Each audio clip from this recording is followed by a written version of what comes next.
안녕하세요. 60대를 살아가는 여인들의 이야기를 전하는 안나의 백지편지 안나입니다. 안녕하세요. 안나의 백지편지를 같이 진행하고 있는 안나의 50년 지기 친구 최영란입니다. 2023년 6월 1일부터 마스크 해제라는 반가운 소식을 듣게 되었습니다. 아마 많은 사람들이 바라던 시간 아닐까요? 물론이죠. 저희도 2020년 5월 안나의 백지편지 40회를 마지막으로 3년 동안 쉬고 있다가 마스크 해제라는 반가운 소식에 다시 기지개를 펴고 팟캐스트를 시작하게 되었어요. 그런데 왜 코로나의 긴 휴지기를 마치고 다시 도전하려는지 생각해 보게 됩니다. 네, 우리는 우리 삶의 기록을 한 달에 한 번씩이라도 팟캐스트에 남기면서 우리 둘 중 하나가 죽더라도 남은 사람이 끝까지 하면 좋겠다는 말을 했어요. 9988234라는 말처럼 살면 좋겠지만 우리 인생이 그렇게 뜻대로 되진 않겠죠. 희망사항일 뿐이죠. 그래도 우리는 늙어감을 남겨보고 싶어요. 1인 크리에이터, 아니 우리는 2인 크리에이터인가요? 맞아요. 여튼 새로운 도전을 해보지만 모든 면에서 젊은이들을 따라가기는 어려워요. 다소 어색해도 이 또한 나이 들어가며 삶을 잘 꾸려보려고 노력하는 노인들의 귀한 몸부림이구나, 이렇게 들어주시면 좋을 것 같아요. 저희가 안나의 백지편지 40회를 녹음할 때는 코로나가 퍼져나가던 시기라 영상미디어센터 출입도 자유롭지 않았고 또 마스크를 쓰고 녹음을 하려니 답답하고 어색했잖아요. 그러다 보니 센터로 오게 되지 않더라고요. 우리가 마스크에서 해방되는데 시간이 3년이 걸렸어요. 맞아요. 마스크를 안 쓰면 벌금을 내기도 했는데 유럽에서는 마스크 강제 착용이 자유를 박탈하는 일이라고 데모도 했잖아요. 그 모습은 사람들의 자유에 대한 갈망과 의지의 표현인 거죠. 영상미디어센터가 코로나로 한동안 오픈하지 않아서 팟캐스트 녹음을 미루는 사이 3년이 훌쩍 지나갔네요. 이번 달은 코로나 시대를 겪으면서 가장 크게 겪었던 경험을 나누면서 안나의 백지편지 41회를 시작해 보려고 해요. 안나의 백지편지를 듣는 지인분들이 진행이 어색하다, 대화하듯이 해라, 여러 가지 조언을 해주시는데 저희는 팟캐스트에 관해 처음 배우고 녹음 편집을 하면서 한 달에 한 번씩 쉬지 않고 업로드 해온 것만도 스스로에게 대견하다고 생각해요. 나이가 들어가면서 인터넷 사이트에 들어가 로그인하려고 해도 비밀번호가 생각나지 않아 난감할 때가 있는데 저도 그래요. 매달 어떤 이야기로 엮을까 생각하고 편집 프로그램을 열어 녹음하고 편집하는 일은 나를 긴장시키고 마음을 조마조마하게 한답니다. 이런 시간만이라도 두뇌를 긴장시켜서 그나마 다행인 것 같아요. 치매 예방에도 도움이 되잖아요. 그렇죠. 그럼 우리 안나의 백지편지 41회 본론으로 들어가 볼까요? 저는 남편이 개인 병원을 개원한 일이 코로나 시대 가장 큰 일이었어요. 안나의 백지편지 40회에서도 언급했지만 남편이 대학병원에 근무하다 인생 이모작을 새롭게 시작하겠다고 도전했는데 저는 할 수 없이 조력자가 되었어요. 이른을 바라보는 나이에 무슨 소리냐고 말리기도 했지만 결국 일은 벌어졌고 저는 화장실 청소라도 도와야겠다는 심정으로 병원에 나가기 시작했어요. 눈 깜짝할 새라는 말이 있잖아요. 지난 3년이 60년을 넘게 살아오는 동안 가장 빠르게 지나간 것 같아요. 평생 월급장애로 살아오다가 월급을 주는 입장이 되다 보니 월급을 받으면서 살았던 시절이 훨씬 마음이 편하다는 걸 알게 되었답니다. 저는 동생이 하늘나라로 떠난 게 가장 큰 일이었어요. 너무나 짧은 기간에 일어난 일이라 충격이 컸죠.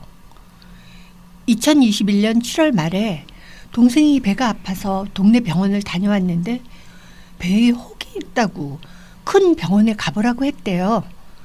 급하게 대학병원에 8월 3일로 예약하고 갔더니 무록으로 보인다고 몇 가지 검사를 하고 급한 게 아니라고 해서 9월 24일에 수술을 했어요.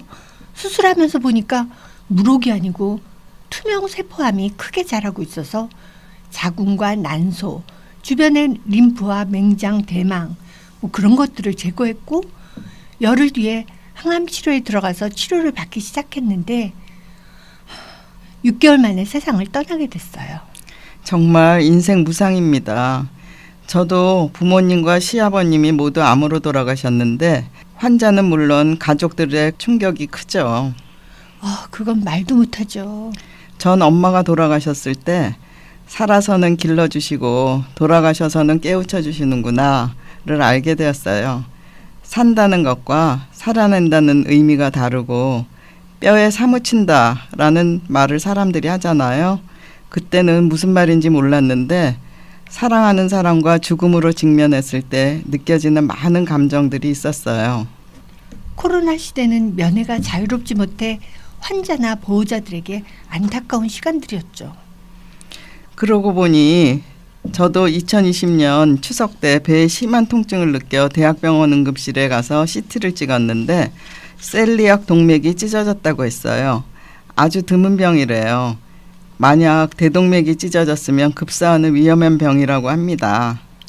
할복 자살할 때도 대동맥이 손상되어 죽는다고 들었어요. 맞아요. 저는 다행히 대동맥을 피해 찢어져 생명은 구했답니다. 흉부외과 열흘 정도 입원 후 퇴원했는데 다행히 조기에 발견해 스텐트 시술은 피했다고 하더라고요. 배 아픈 원인이 내과뿐만 아니라 외과적으로 문제가 생긴다는 걸 처음 알게 되었어요. 그때 코로나 시기라 서로 못 만나던 시기였는데 나중에 알고 깜짝 놀랐어요.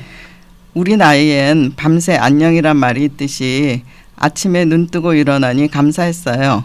나 홀로 병원에서 고요한 시간을 보냈습니다.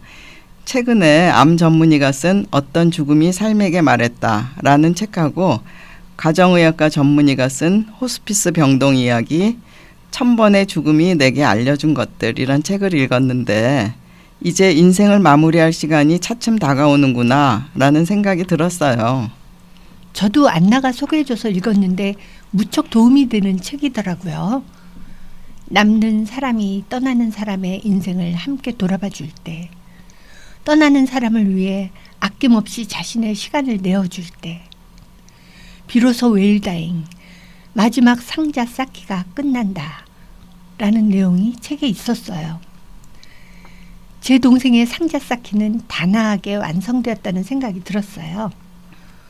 동생을 보낸 뒤에 슬픔이 계속 따라다녔는데 책을 읽고 나니 내 동생은 고통을 덜 받고 가족들의 사랑 속에서 잠들 수 있어서 다행이다. 그렇게 생각하게 되었어요. 10월부터 시작한 항암 치료를 3번 마친 뒤에 장협착으로 12월에 다시 대학병원에 입원하여 치료를 받다가 다음해 1월 7일에 다른 병원으로 전원하라는 연락을 받았어요. 그래서 동생네 집 가까운 종합병원에 입원을 했는데 고맙게도 그 병원에서는 일주일에 이틀은 집에서 자고 싶다는 동생의 뜻을 흔쾌히 받아주었어요. 정말 다행이었네요. 정말 눈물나게 고마웠어요. 코로나 PCR 검사를 해야 하는 번거로움은 있었지만 병원에서 5박 6일 치료를 받다가 집으로 올 때면 얼마나 좋아했는지 몰라요.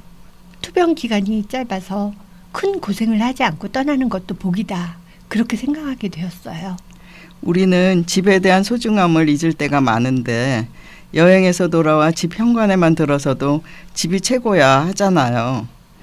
이번 생활 짬짬이 집으로 올 수 있어 위안을 얻었을 것 같아요. 그럼요. 병원을 운영하면서 진료 이외에 여러 가지 일들이 있지만 그 중에 하나가 블로그 쓰기였어요.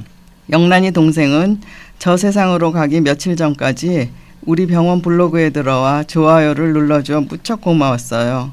아직 병원 블로그에 많은 사람들이 들어오지 않고 좋아요를 남겨주는 분도 10명 남짓인데 아마 언니에 대한 고마움을 죽는 순간까지 언니 친구에게 대신 표현해 주었던 것 같아 지금 생각해도 마음이 찡해오네요.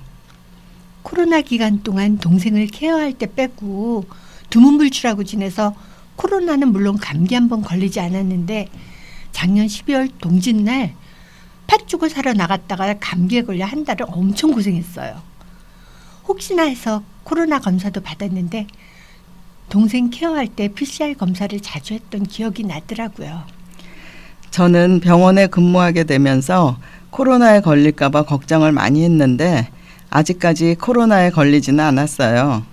무증상으로 걸리고도 모르고 지나갔을 수도 있겠지만 3년 동안 감기 증상 없이 무사히 넘어온 것 같아 감사한 생각이 들어요. 코로나 시대에 여러 일을 겪고 지내는 동안 우리는 소중한 것, 감사한 것을 생각하며 더 깊어진 삶을 살게 된 것 같아요.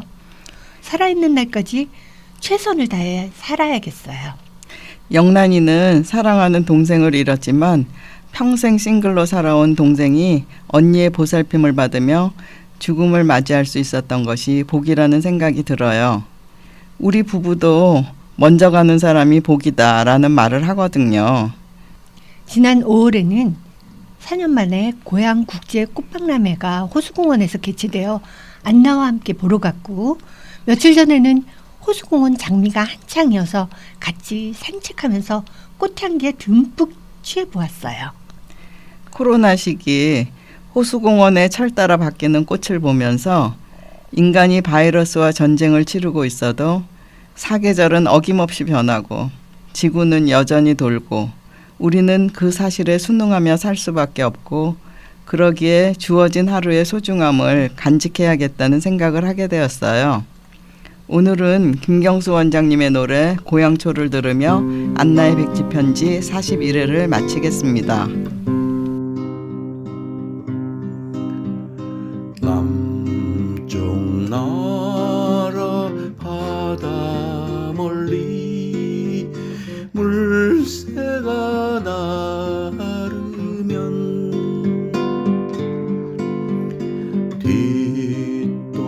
뒷동산에 동백꽃도 곱게 피었네.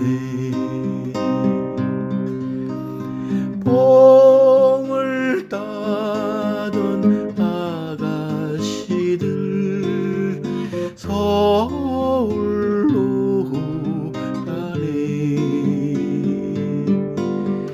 정든 사람 정든 고향 잊었단 말인가.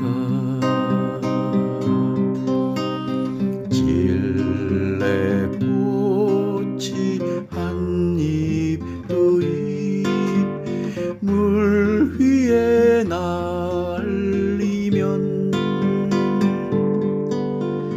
내 고향에 봄은 가고